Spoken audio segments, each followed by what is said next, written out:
Mardi ja Kairiti kolleeg, noorem teadur, aga tegelikult on hingel teil seda veel lasteaiaõpetaja. Ehk siis ma natukene räägin teile, mismoodi on lasteaed ja lasteaiaõpikeskkond võib-olla arenenud. Kõigepealt natukene, millist last me täna õpetame. Ilmselt see ei vaja väga pikalt sellist tutvustamist, aga kõige suurem, võib-olla kõige märgatav osa on selles õpikeskkonna muutus. Ja ma ei taha rääkida ainult keskenduda digilahendustele, siin selgelt on meil selline võib-olla võtmenumber, aga ka just see, et me liigume rühmaruumist natuke kaugemale. Et me räägime avatud õpikeskkondadest palju rohkem, kuidas me õpime muuseumis, kuidas me õpime õues, kuidas lasteaialapsed õpivad koolis või ülikoolis. Et nii-öelda lasteaia ja rühmaruum või selline turvaline keskkond ei ole enam võib-olla põhiõpikeskkond lasteaialapsele. Ja peaks olema natukene rohkem. Ja siin juurde hästi oluline just see, et on nii õpetaja oskused, et õpetaja selline innovaatilisus ja oskus näha natuke kaugemale kui oma rühmaruumi ja ka vanema toetus. Samamoodi on õpikeskkond juba vanema töökoht, mida mu ema isa seal uhkeks peeneks kontoris teeb, kuidas ta toimetab ja kuidas mina saan seda oskust võtta ja enda kasuks tööle panna. Siis aina rohkem õppe visualiseerimine, et tänapäeva väike laps õpib juba palju silmadega, mida ma näen, mida ma tajun ja kuidas see keskkond minu ümber on. Elulisus ja meeskonnatöö, nad tahavad probleeme lahendada. Mina ise ma näen, et meil on mingisugune mure lasteaias, kuidas ma selle ära lahendan. Mis on minu oskused teha, et ma oskaksin selle mure ära lahendada. Ja kes on need inimesed, kelle käest ma abit saaksin. Ja sealjuures juba ka uued õppemeetodid ja õppeintensiivine. Ehk siis me suudaksime toetada nii last, kes võib-olla vajab natuke rohkem tuge ja utsitamist lasteaias ja need lapsed, kes on juba võib-olla sammukese ees. Ja viimane pool on võib-olla natukene, mis tuleb sellest 21. sajandi võib-olla mudelist sisse või üldse ka uuenevast riiklikust õppekavast. Ehk siis info otsimine, milline info lapseni jõuab, kuidas ta seda hindama peab, mis on need kriitilised kohad, mida ta peaks nägema selle juures, kuidas ta selles infomüras toime tuleb, kui ta toidupoodi läheb ja tema silmakõrgusel on igasugune vilkvood tulekesed ja ekraanid ja aga täiskasvanud võib-olla neid üldse ei näe. Ehk siis mida ta peaks sealt kaasa võtma endaga. Probleemilahendusoskus kindlasti jälle, ehk siis kui mul on mingisugune isiklik mure, mida ma tahan lahendada, suhtlemisoskus, meeskonnatöö jällegi, planeerimine ja loomõtlemine. Et lapsed tahavad ise kõik ära teha. Nagu ma ütlesin, ilmselt see ei vaja pikemalt sellist tutvustamist. See on meie laps täna. Avatud õpikeskkondade puhul ma räägin siin suuresti läbi uuenema riikliku õppekava nii-öelda Prisma. Ehk siis meie kooliinimese asutuse riiklik õppekava, kuidas ta hakkab muutuma. Ja seal ongi suurenenud fookus selle peale, et me ei räägi enam rühmaruumist või formaalsest õpikeskkonnast, vaid me liigume mitteformaalsest õpikeskkonnast, avatud õpikeskkonda. Ehk siis füüsiline keskkond muutub, samamoodi tuleb sinna juurde lisaks ka virtuaalne õpikeskkond. Ehk siis erinevad lahendused, mis võivad lasteaialapsel näiteks õppida tähti ja numbreid õppis, tahvelarvutis või arvutis. Ka see on üks suur roll. Siis kaasaegsed õppimise õpetamise vahendid. Ehk õpetaja peab tundma ennast oma keskkonnas mugavalt, et ta teab, millised seadmed tal on tehnoloogiliselt ja muud moel ja kuidas neid kasutada. Millal on see õige hetk, keda ma saaksin neid kasutada, peaksin kasutama. Millal ma lähen tagasi traditsionaalsele õppemeetoditele või vahenditele. Paindlik interjöör, et rühmaruumi lauad ja kõik nõnda liiguks ringi, et me saaksime oma rühma kujundada täpselt selliseks, nagu meil täna seda vaja on. Siis tervist hoida.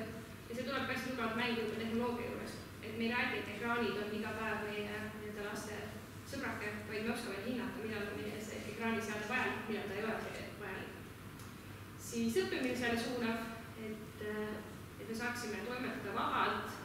Lastel on võimalus kirjutada joonistada täpselt selliselt, nagu nad ise näevad. On see siis paber ja pliiats, on see siis liiva peal või nutivahendis jällegi. Ja eneseteostusele. Ja nagu ma enne mainisin siis jah, et suurenenud fookus just sellele, et me õpime mujal kui lasteaias. Me õpime õues, väljakul, muuseumis, me tegeleme uuriva õppega, me avastame midagi uut ja meil on projektõppe. Siis õppija ja õpetaja digipädevused, mis on ka üheks suureks fookuseks lisaks riikliku õppekava muudatuste juures ka õpetajate standardist. Et nii õpetaja kui õppija siis vastavalt dokumentatsioonile tuleks toime tehnoloogiakas keskkonnas. Ja fookus just selle poole peal, kuidas ma kriitiliselt seda hindan, mis on minu ümber. Mitte see, et me peame hakkama kasutama tehnoloogiat ja see on nii-öelda võti, vaid just see, et kuidas ma kriitiliselt hindan, missugune seade, millal, milline lahendus ja kuidas seda kõike integreerida. Meediakasutus on väga suure rolli saamas just selle poole pealt, et mitte ainult ekraanimeedia, vaid ka raamatud, ajakirjad, kõik ka see pool, infolehed, et ka meediakasutus paberi peal. Tehnoloogia kohta ja tehnoloogia kaudu õppimine aina rohkem saab sellist kõla, et me õpime nii-öelda tehnoloogialikas keskkonnas, meil on see tehnika iseenesest, aga nüüd me räägime päris oskustest või nii-öelda laste jaoks eeldatavastest oskustest, mida peame õppima, kus tehnoloogia on lihtsalt üks väike komponent. Et tehnoloogia ei ole see fookus, ei pea õppima, kuidas see robot käima läheb, vaid me võib-olla peame õppima just seda, et kuidas lahendada meie prügiprobleem ja kas siis on robot meile asjakohane või peaksime millegile muule otsa vaatama. Ja viimane fookus on kõikehõlmav õppimise protsess. Et me võtame lastevanemate tipu, me võtame õpetajad, me võtame lastejuhid, me võtame laste mured, laste teadmised, me paneme kõik selle tervikuks ja vaatame, millised teadmised meid sealt välja kasvavad. Et hästi oluliseks on just see, et õppija juhib seda õppeprotsessi, õppija tuleb oma teadmistega, ta tutvustab oma teadmiseid lasteaias teistele lastele ja õpetajale ja me sealt vaatame edasi, mida õppima hakkame. Et pigem me ei taandu sellele, et meil on terve rida teemasid või valdkondi, mis me peaksime aasta jooksul läbi võtma, vastavalt meie rühma laste teadlikkusele, oskustele ja me kasvatame neid sealt edasi. Ja võib juhtuda, et nad lasteaia lõpuks on liiklikust õppekavast natuke kõrgemad, sest see on lihtsalt meie rühma üldine tase ja nad astuvad sammu edasi sealt. Siis õpetajate kvalifikatsiooninõuded, ehk siis see on uuenev õpetaja kutsestandard. Lasteaiaõpetajal õpetaja tase 6, aga tegelikult et muudatused on läbivad. Nii õpetaja tasemel 7 kui 8 samamoodi, siis meisterõpetaja puhul. Et kõige suuremad muudatused, mis tulevad sisse, on, et läbiva kompetentsiga on hariduslike erivajadustega õppija toetamine. Ja siinpool me räägime õppijatest, kes saavad rohkem tuge ja samamoodi ka andekatest lastest. Ja teine pool on haridustehnoloogia või siis digipädevused. Et enam ei ole need 2 punkti selline väike osa õpetaja kutsestandardid, vaid need ongi läbivad kõikidest tegevustest. Kuidas ma dokumenteerin oma tegevust, kuidas ma panen rõhku selle laste nii-öelda õppimisstrateegiatele, eripäradele, milliseid digipädevusi ma laste õpetamisel toetan, kuidas ma seda dokumenteerin samamoodi, kuidas ma analüüsin, millised on minu järgmised sammud. Need 2 on kõige suuremad muudatused, mis õpetaja kutsestandardisse tulevad ja vastavalt sellele on siis justkui õpetajatel vaja sealt koolitama hakata või analüüsida, mis on minu järgmised sammud, et juba järgmisele tasemele astuda. Ja lisaks sellele tuleb ka eraldi seisvana siis valitavad kompetentsid. Üks valitav kompetents keskendub tugevalt erivajadusega õppija, haridusliku erivajaduse õppija toetamisele. See tähendabki, et on võimalus täiesti saada nii-öelda justkui nagu tunnistus või lisaväärtus oma õpetajakutsele, et mul on ka valitav kompetents. Ja teine pool on siis haridustehnoloogia. Ehk siis ma olen võib-olla lasteaia haridustehnoloog või siis kooli haridustehnoloog, kui me räägime juba järgmisest kutsestandardi tasemest. Ja sealt siis see valitav kompetents juurde. Et need on sellised põhilised muudatused. Üldjoones kutsestandardi pilt kui selline jääb ikka selliseks, nagu meil siiani olnud. Lihtsalt me lähme natuke süstemaatilisemaks sellest, millised on need õpetaja oskused ja kuidas need välja peaksid paistma. Et ma olen lasteaiaõpetaja, siis mulle meeldivad kõik liikuvad pildid ja robotid ja kõik sellised asjad ja nii edasi. Et mulle meeldib alati öelda, et kui ma räägin sellest digipoolest, mis nii-öelda on minu lapsukene, siis ma kindlasti ei taha teha usupuhastust kui sellist. Et mõte on see, et lasteaia kooli õpikeskkond on muutumas ja küsimus on siis, et kuidas õpetaja või koolijuht sellesse kriitiliselt suhtub, mis ta kaasa võtab, mida ta kaasa ei võta. Et mis on minu õpilastele, minu vaja töötajatele kui juhina täna ülesandeks ja kuidas mida edasi läheb. Et selline pilt siis. Aga uuendused koolides ja lasteasutuse riiklikus õppekavas, ilmselt see kõige põnevam osa võib-olla õpetajatele. Ideaalis läheb uus riiklik õppekava käigu 2020 sügisest. Ehk siis meil on terve aasta veel just natukene aega, et seda kõpitseda, sellele otsa vaadata ja kuidas me siis toimetama hakkame. Ja kõige suuremad muudatused siinkohal tulevad, on 2 poolt nii-öelda. Esimene pool on see, et kogu riiklik õppekava läheb fookusega, et me usaldame protsessi. Kui praegu riiklik õppekava toob hästi palju välja sellest, et meil on vaja täpselt päevakava dokumenteerida, meil on vaja eesmärgistada kõik hästi täpselt, enne kui me alustame laste õpetamist, siis nüüd me proovime juhinduda, nagu ma enne mainisin, just sellest, et mis on meie laste oskused, kuidas nad on harjunud õppima, millised on need õpistrateegiad ja me juhindume sellest. Ehk siis me proovime just nagu usaldada protsessi rohkem.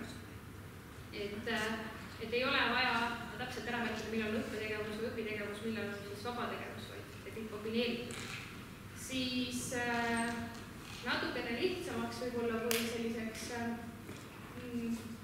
lahti kirjeldatumaks võib-olla tuleb välja see, et mis tähendab lapsest lähtumine. Kuidas riigi tasandil nähakse, et lapsest lähtumine, mida seal jälgida tuleb ja kuidas seda tuleb dokumenteerida. Et jällegi, ei ole aasta alguses suurt planeerimist, et millised valdkonnad või millised teemad ma võtan aasta jooksul läbi, et see peaks olema protsess, ma süstemaatiliselt dokumenteerin, mida ma olen teinud, kuidas ma tegin selle põhjal, teha järeldusi, millised on järgmised sammud. Ja selle uue riikliku õppekava üritatakse ka välistada siis seda, et räägime sellistest mahukatest suurtest paberitest dokumentidest. Et nüüd on aasta läbi, me istume maha oma laste ja meeskonna rünnakama analüüsima, mida me tegime ja kuidas me tegime. See peaks olema protsess, me suudame läbivalt terve aasta jooksul hinnata, kuidas me õpetajaid ellu viisime, kuidas toimus õpetajate täiendkoolitus, kõik sellised asjad. Et siis see tuleb selline järjepidev protsess. Teine pool on, et kui siiamaani on tegevuspõhiselt võib-olla eesmärgistatud laste tegevusi, et laps õpib või mõistab ja toimetab, siis nüüd ta läheb väljundipõhiseks. Miks ta väljundipõhiseks läheb, on just see mõte, et me ei pea enam eesmärgistama ühele nädalale või ühele kuule täpselt 10 eesmärki, et ta proovib ja katsetab ja näeb ja uurib. Vaid meil ongi võib-olla 2 suuremat eesmärki, mida me üritame ühe kuu jooksul ellu saata ja kõik meie tegevused läbivalt siis on selle eesmärgi nimel. Et natukene võib-olla õpetajale lihtsamaks, et me ei pea enam mõtlema iga sammu eesmärgile, vaid just see, et mis on meie suurem eesmärk, kuidas me selle eesmärgi juurde jõuame. Ja teine pool on siis võib-olla rõõmus ja kurvastuses on just need digilahendused ja digioskused. Et ka laste ja riiklikus õppekavasse tuleb siis läbivaks kompetentsis või läbivaks jooneks tulevad digilahendused juurde. Et eeldatud oskused jäävad suures pildis samaks, hästi sõnastatud ja need on väga head, aga juurde tulevad nii-öelda digilahendused. Et digitehnoloogiat me ei käsita ainult matemaatikas, kus me võib-olla robotitest räägime ja loogilist mõtlemisest või mina ja keskkond, ehk meil on see tehnoloogiarikas keskkond, vaid ka samamoodi keelekõnes. Millised on need tehnoloogilised lahendused, mida ma saan keelekõnes kasutada lastega või ka liikumises? Et millised on tehnoloogilised lahendused, mis võiksid kaasa tulla liikumis, muusikasse, need samamoodi. Ehk siis digilahendused lähevad läbivaks osaks lapse päeva juures. Ja sinna kõrvale, lisaks sellele on siis kaardistamisel ka laste ja lapse digipädevused. Esimene, teine, 3. kooliaste kõrgkooli õppija just digipädevused on kaardistatud meil juba. Ja meil on nii-öelda hea tugineda neile. Laste ja lapse digioskustest me täna räägime suuresti. Ja võib-olla see ei olegi probleem. Võib-olla lasteaias me peamegi keskenduma rohkem koos toimetamisele ja õuesõppele. Küsimus tuleb just see moment, kui me lähme koolist üle lasteaiast üle kooli. Et tihtipeale juhtub, et see tase on nii erinev, et kooliõpetaja ei oskagi esimese hooga mida peale hakata. Osa lapsed on mul tubli tehnoloogia kasutajad, need saavad võib-olla väga hästi sellisest tehnoloogia vaatevinklist aru, teised lapsed seal kõrval jäävad võib-olla tahaplaanile.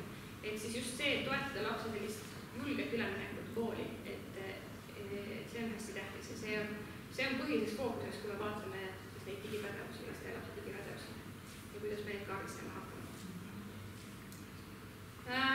Jah, et ma räägin väga kiirelt. Siis tegelikult mul võib-olla sellist 3 suuremat sõnumit ongi, et aina rohkem on tähtis see, kuidas me suudame erinevaid õppijaid toetada. Teine pool on õpikeskkonna rikastamine sealhulgas digitehnoloogiaga, aga mitte ainult. Et me suudaksime nii-öelda ka selle poole, et näiteks me tahame kohandust kaasata lasteaeda või meil on